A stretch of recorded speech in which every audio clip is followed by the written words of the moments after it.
जय हिंद दोस्तों।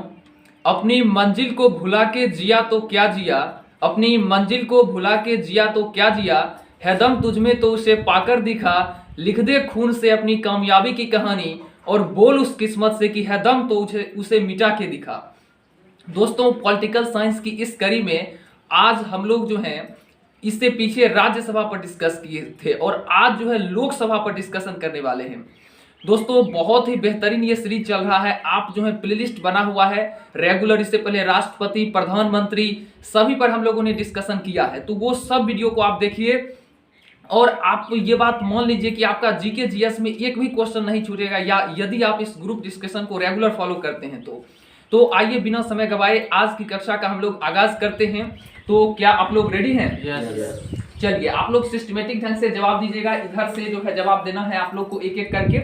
तो चलिए, सबसे पहले जो है आप बताइए कि लोकसभा की जो संरचना का जो वर्णन है वो अनुच्छेद नंबर कितना में है? 81। बिल्कुल सही है, अनुच्छेद 81 में जो है वो लोकसभा के बारे में है।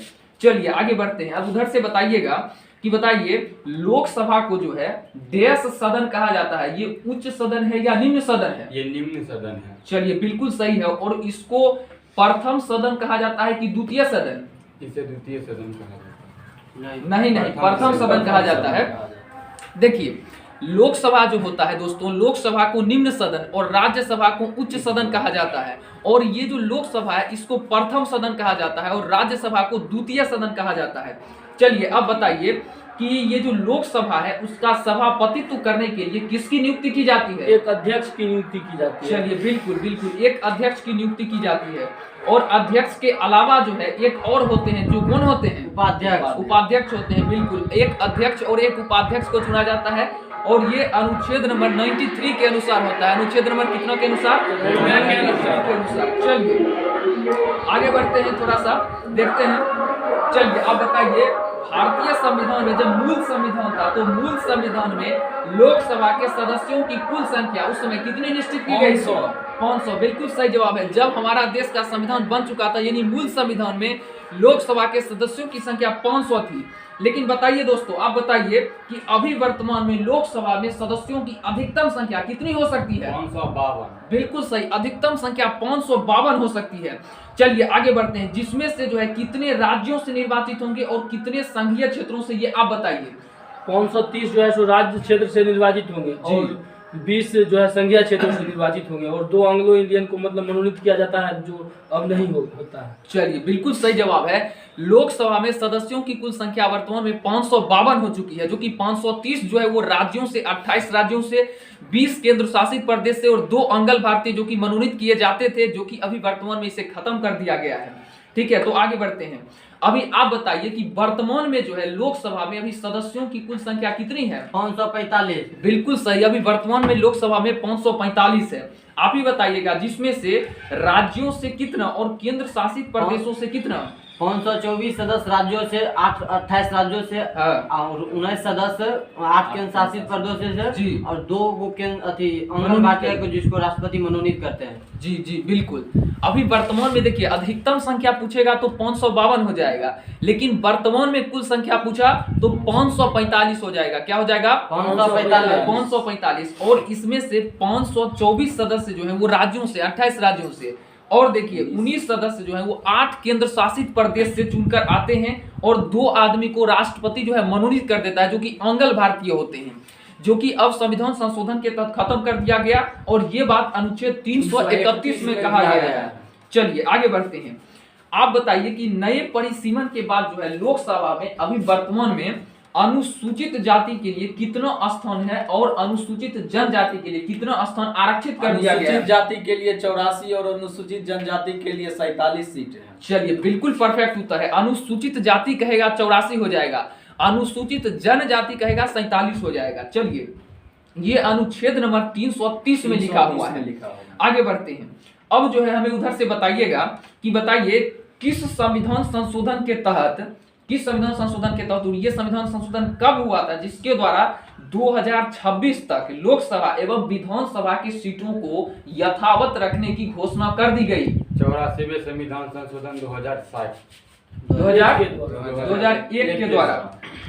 चलिए देखिए 84वां संविधान संशोधन जो 2001 ईस्वी में हुआ था, उसके द्वारा यह बताया गया कि 2026 तक जितने भी लोकसभा एवं विधानसभा की सीटें वो यथावत उसी तरह से रहेगा और 2026 के बाद संशोधन के द्वारा जो है इसमें बढ़ोतरी या कमी हो सकती है। ठीक है, चलिए आगे बढ़ते हैं।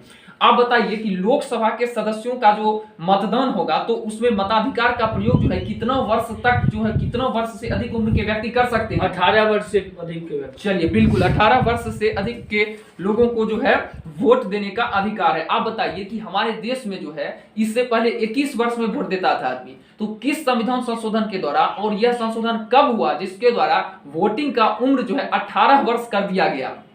61वें संविधान संशोधन 1989 द्वारा 18 वर्ष की आयु पर। बिल्कुल 61वां संविधान संशोधन जो कि 1989 ईस्वी में हुआ था, उसके तहत इसकी उम्र जो है घटाकर 18 वर्ष कर दी गई। आगे बढ़ते हैं। आप बताइएगा इधर से कि बताइए लोकसभा में जो है अनुसूचित जाति और अनुसूचित जनजातियों के लिए राज्यवार जनसंख्या में जो है आरक्षण का प्रावधान है। ये अनुच्छेद नंबर कितनों में वर्णित है? 330 और 332 में। चलिए बिल्कुल 330 और 32 में। अब जो है उधर से बताइएगा कि ये जो प्रावधान था जो भी है ये 10 वर्षों के लिए दिया गया था मूल संविधान में, लेकिन वर्तमान में जो है ये संविधान संशोधन के तहत जो है 10-10 वर्षों के लिए जो है बढ़ाया गया है। तो अभी वर्तमान में जो है अभी हाल फिलहाल में किस संविधान संशोधन के द्वारा जो है इसको 10 वर्षों के लिए बढ़ाकर और कब तक इसको बढ़ाकर कर दिया गया है, ये बताइए थोड़ा सा। 2020 तक इसको 2020 चलिए बिल्कुल 104वां संविधान संशोधन जो कि 2019 में हुआ था, इसके तहत 10 वर्षों के लिए बढ़ा करके अब 2030 तक के लिए आरक्षण जो है वो बढ़ा दिया गया है। अंगल भारतीय वाला तो छोड़िए दीजिए, अनुसूचित जाति और अनुसूचित जनजाति वाला आरक्षण आपको ध्यान रखना है। चलिए अब आप इधर से बताइएगा कि बताइए सबसे अधिक मतदाता वाला लोकसभा का क्षेत्र कौन है? बाहरी दिल्ली। चलिए आप बताइए सबसे कम जो है मतदाता वाला कौन है? लक्षद्वीप। चलिए आप बताइए कि सबसे बड़ा क्षेत्रफल की दृष्टि से सबसे बड़ा लोकसभा का क्षेत्र कौन है? लद्दाख। लद्दाख है बिल्कुल। आप बताइए क्षेत्रफल की दृष्टि से सबसे छोटा लोकसभा का क्षेत्र? चांदनी चौक दिल्ली। चलिए बिल्कुल सही जवाब है। दोस्तों ये 4 बातें जो है आपको एकदम ध्यान रखना है, यहां से एग्जाम में छपेगा ही छपेगा। कहेगा सबसे अधिक मतदाता किस लोकसभा क्षेत्र में, तो डायरेक्ट बाहरी दिल्ली हो जाएगा, वहां 33,68,399 लोग हैं। सबसे कम मतदाता पूछेगा लक्षद्वीप हो जाएगा 39,033 मतदाता। ठीक है, क्षेत्रफल की दृष्टि से सबसे बड़ा लोकसभा क्षेत्र लद्दाख 1,73,266.37 किलोमीटर हो जाएगा और क्षेत्रफल की दृष्टि से सबसे छोटा लोकसभा क्षेत्र चांदनी चौक दिल्ली हो जाएगा। बिल्कुल लगभग 10.5 किलोमीटर आप स्क्वायर रख सकते हैं। चलिए अब इधर से आशीष जी हमें बताएंगे, बताइए लोकसभा के सदस्यों के लिए अनिवार्य योग्यताएं जो है वो क्या क्या हैं? उसे भारत का नागरिक होना चाहिए, 25 से 25 वर्ष या उससे अधिक की उम्र पूरी कर चुका हो और भारत सरकार या राज्य सरकार के अधीन किसी भी लाभ के पद पर नहीं हो और उस मतलब और 5वां ये है कि वह पागल नहीं हो और दिवालिया नहीं हो। चलिए बिल्कुल सही जवाब है। 4 योग्यताएं हैं। सबसे पहले तो आप भारत का नागरिक हो, ये 25 साल पूरा कर लीजिए, आप कोई लाभ के पद पर न हो और आपका दिमाग घसका हुआ नहीं हो, पागल या दिवालिया आप नहीं होने चाहिए, तभी तो आप बनिएगा, नहीं तो उल्टा सीधा कानून बना दीजिएगा, काम उड़ जाएगा। चलिए आगे चलते हैं। अब बताइए आप इधर से कि लोकसभा का अधिकतम कार्यकाल कितना वर्षों का हो सकता है? 5 वर्षों का। 5 वर्षों, बिल्कुल सही। आप उधर से बताइएगा कि मंत्रिपरिषद सामूहिक रूप से किसके प्रति उत्तरदायी होता है? लोकसभा। थोड़ा जल्दी बोलिए तब ना होगा जी। आगे बढ़ते हैं। तो आप बताइए ये जो उत्तरदायी होता है अनुच्छेद नंबर कितना के अनुसार? 75 के 3 के अनुसार। बिल्कुल 75 के 3 के अनुसार। आप बताइए कि किसके परामर्श से कौन जो है वो लोकसभा को जो है समय से पूर्व भी भंग कर सकता है? प्रधानमंत्री की सलाह से राष्ट्रपति लोकसभा को समय से पहले भंग कर सकता है। अभी तक कितनी बारी घटना घट चुका है? 7 बार। 8 बार। और कब कब घटा है तो बोलिए आप लोग? 1970, 77, 79, 84, 91, 77, 79, 84, 91। देखिए एक बार हम बोल देते हैं।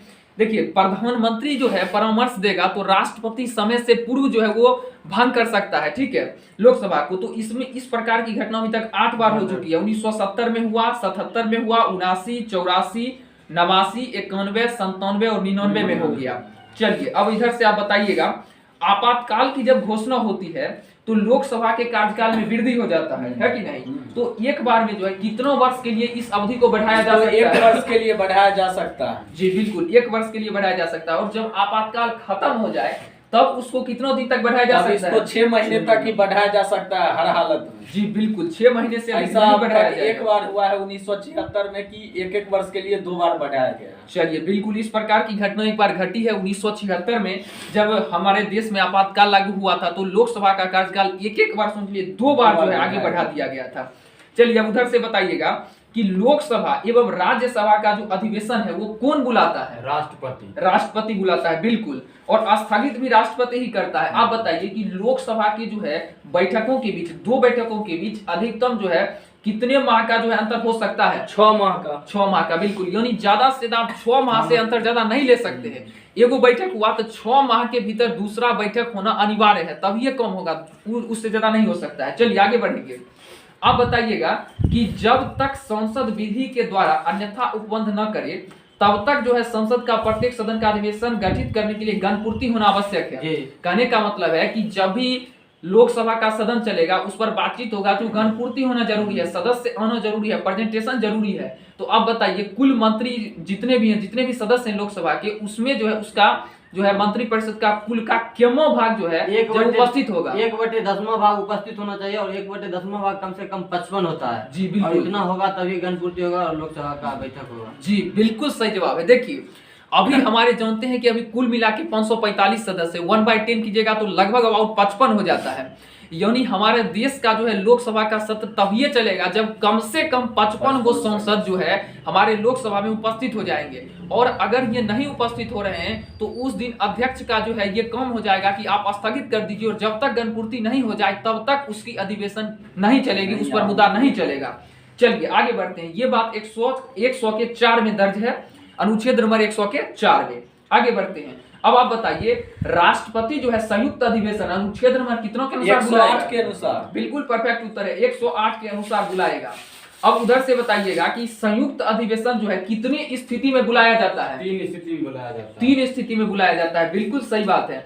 और ये 3 स्थिति क्या क्या होती है तो आप क्या बता सकते हैं? जी बताइए। जब मान लीजिए कि किसी दूसरे सदन द्वारा जो है सो विधेयक को अस्वीकार कर दिया गया हो तब मतलब बुलाया जा सकता है, बिल्कुल। और या किसी संविधान संशोधन में दूसरे सदन द्वारा मतलब पूरी तरह से निर्णय नहीं लिया गया हो तब भी बुलाया जा सकता है।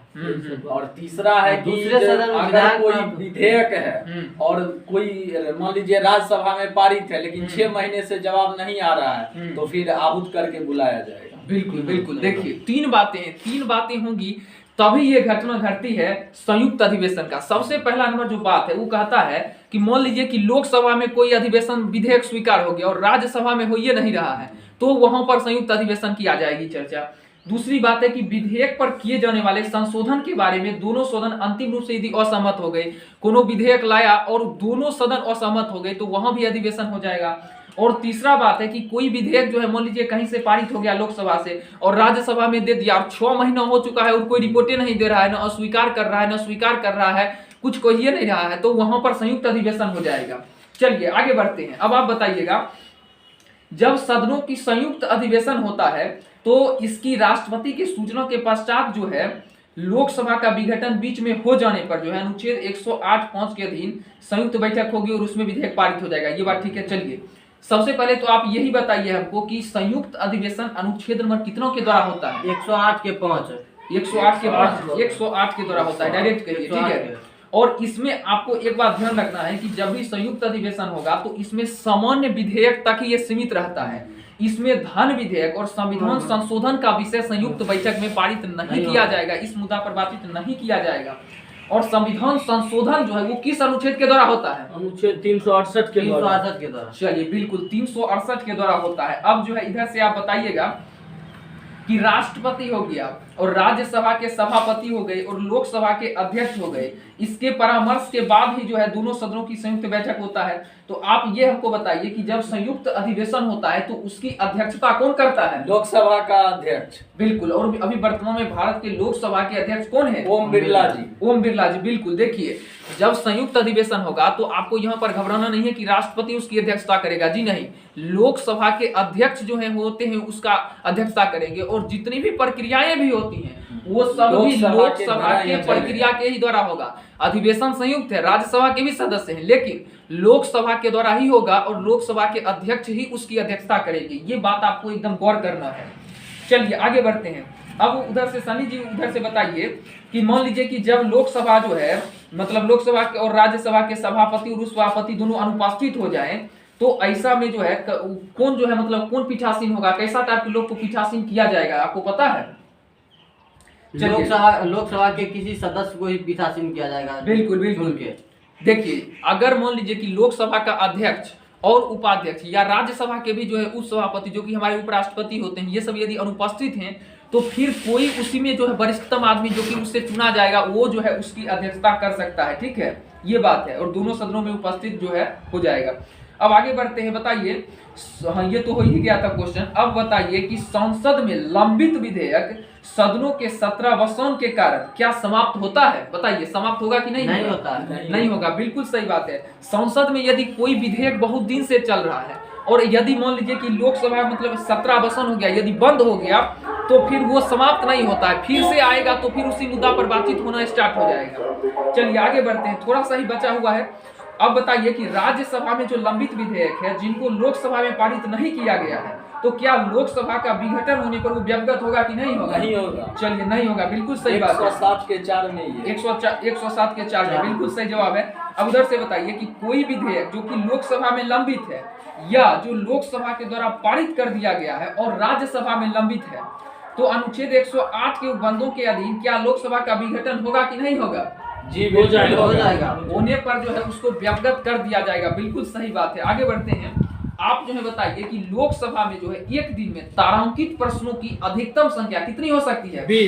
20 हो सकती है, बिल्कुल सही जवाब है। आप बताइए, प्रश्न पे थोड़ा बोलना चाहते हैं। जी बताइए, तारांकित प्रश्न क्या होता है? देखिए तारांकित प्रश्न वैसा प्रश्न होता है कि सदन में तुरंत उसका जवाब देना अनिवार्य है, बिल्कुल। और यह मौखिक होता है, आपको लिखित रूप में नहीं देना होता है, मौखिक रूप से देना होता है, बिल्कुल। और ये जवाब तुरंत देना होता है, तुरंत डायरेक्ट एक्शन लेने वाला ये सब क्वेश्चन है। इस पर आप ज्यादा इसको लंबित मामला नहीं ले जा सकते, इसको फटाफट उत्तर दीजिए। ठीक है, आगे बढ़ते हैं।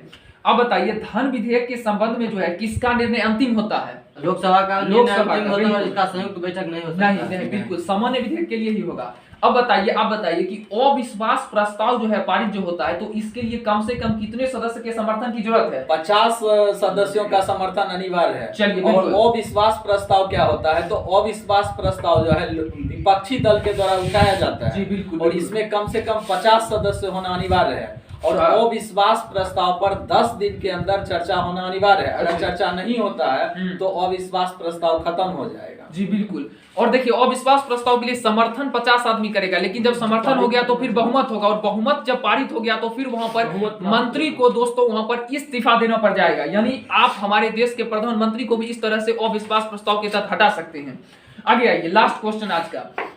अब बताइए भारत के संविधान में क्या अविश्वास प्रस्ताव का उल्लेख है? नहीं है। जी नहीं, बिल्कुल नहीं। भारतीय संविधान में ऐसा कोई अविश्वास प्रस्ताव की चर्चा नहीं की गई है।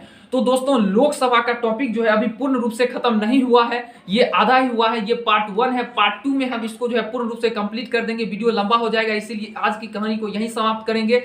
दोस्तों उम्मीद करते हैं कि ये वीडियो आपको बहुत ही ज्यादा अच्छा लगा होगा। आप प्रत्येक वीडियो को फॉलो कीजिए, अधिक से अधिक लोगों के पास शेयर कीजिए, मेरे चैनल को सब्सक्राइब कीजिए और कमेंट करके बताइए कि कैसा ये ग्रुप डिस्कशन लगता है। यदि आप कोई अदर सब्जेक्ट पर भी ग्रुप डिस्कशन चाहते हैं, चाहे वो हिस्ट्री हो, ज्योग्राफी हो या विविध हो या करेंट अफेयर्स हो, तो आप हमें कमेंट कर सकते हैं। मैं कोशिश करूंगा आपकी बातों को पूरी करने का।